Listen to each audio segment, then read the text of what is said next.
এক মহিলা তার সন্তানকে আশা করে মাদ্রাসায় ভর্তি করায়, হাফেজ হবে, আলেম হবে।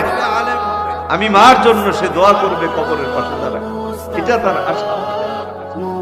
প্রথম প্রথম নিত আর আনতো, পরে ছেলেটা রাস্তা চিনে ফেলছে, তাই প্রত্যেক দিন ওরে পাঠায়। আবার ছেলে একা আসে, একা যায়। মার একটা সবক, বাবা রাস্তায় চলার সময় জিকিরে চলবা, নিচের দিকে চায় চলবা, অন্য দিকে চায় না, ডান দিকে চলবা, বামে চলবা। উস্তাদ একদিন তারে পাঠাইলো নদীর ঘাটে, তুমি এখান থেকে একটু পানি নিয়ে আসো। ছেলেটা পানি আনতে গেছে, পানি আনতে যাইয়া নদীর মধ্যে পড়ে গেছে, সাঁতার জানে, ডুবে গেছে। এখন কিছু লোক তাড়াতাড়ি মাদ্রাসায় গেছে, যায় বলে হুজুর আপনার ছাত্র যে পাঠাইছিলেন এত পানিতে পড়ে গেছে, এত আর উঠে না। হুজুর দৌড়ে আসছে, আইসা তারা অনেক খোঁজাখুঁজি করছে কিন্তু পায় না। জুনায়েদ বাগদাদী রহমতুল্লাহ আলাইহির জামানায় ওই মহিলাটা জুনায়েদ বাগদাদীর মুরিদ ছিল।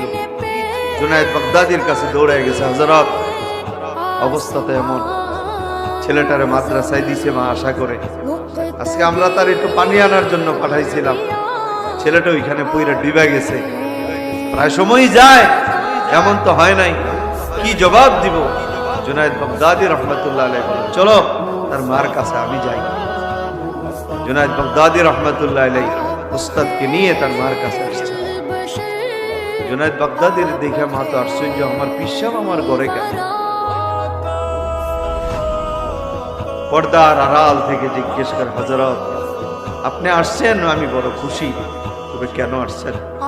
জুনায়েদ বাগদাদী রহমতুল্লাহ আলাইহি ওয়াজ করে বলে, দেখো দুনিয়ার থেকে একদিন সবাই চলে যেতে হবে, তুমিও চলে যেতে হবে, আমিও চলে যেতে হবে, থাকার সুযোগ নেই, যেতে হবে, থাকতে পারবো না। তোমার সন্তানটাও আল্লাহ নিয়ে গেছে। মা একটু চুপ থেকে বলে, আলহামদুলিল্লাহ, যদি আল্লাহ নিয়ে যায় কিচ্ছু করার নাই। তবে হযরত বড় আশা ছিল ছেলেটা একদিন কোরআনে হাফেজ হবে, সেদিন আল্লাহ আমারে ডাক দিয়ে নিয়ে যাবে।